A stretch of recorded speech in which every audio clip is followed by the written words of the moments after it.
A maioria dos casos de trabalho escravo no Brasil se concentra no campo. Mas essa vergonha nacional também mora na cidade. Autoridades de fiscalização têm notado uma tendência preocupante de aumento dos casos de trabalho doméstico análogo à escravidão. Eu peguei para criar, eu trouxe do Nordeste para pegar para criar aqui e tal.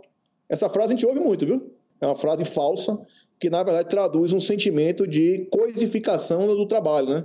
Você utilizar um ser humano sob o argumento que iria educar e queria fazer uma qualificação para o trabalho e, na verdade, submeter a condições análogas à escravidão. É uma falácia. Nos últimos dias, uma força-tarefa de 5 órgãos públicos atuou em 23 estados e resgatou 145 vítimas de trabalho escravo. Fazendas, garimpos, carvoarias, oficinas de costura, lugares bem diferentes, submetendo trabalhadores a condições parecidas de abandono e degradação.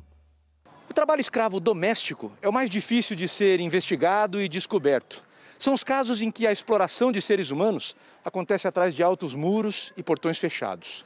Aqui, no bairro da Abolição, na zona norte do Rio, as autoridades encontraram uma empregada doméstica que trabalhava há 41 anos sem receber salários.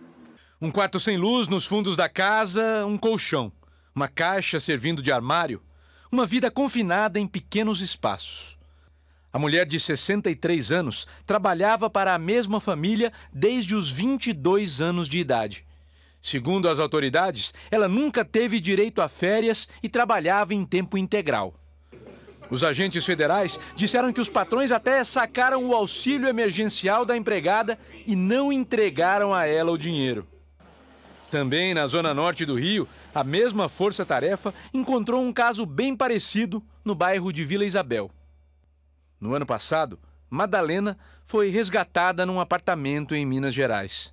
A mulher de 46 anos de idade vivia desde os 8 reclusa e sem salários. Casos com muitos pontos em comum.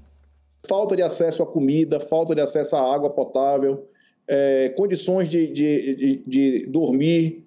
Então, todo um conjunto de violações graves da condição que a gente considera mínima. A historiadora e antropóloga Lilia Schwartz, professora da USP, encontra na escravidão as raízes de um pensamento capaz de normalizar o absurdo. A ideia de que o familismo, ou seja, o fato delas estarem sempre próximas, unidas à família, fazem com que elas não tenham direitos. Não, tem que ser o contrário, não é? É porque elas são tão próximas que é preciso que nós as protejamos com todo tipo de direitos. Essa é uma linguagem perversa, uma linguagem que vem da escravidão doméstica. A história de um país que, no século XXI, encontra trabalho escravo no bairro da Abolição. Você não está sozinho se ficou muito indignado de ouvir essas histórias aqui. Mas você pode agir também.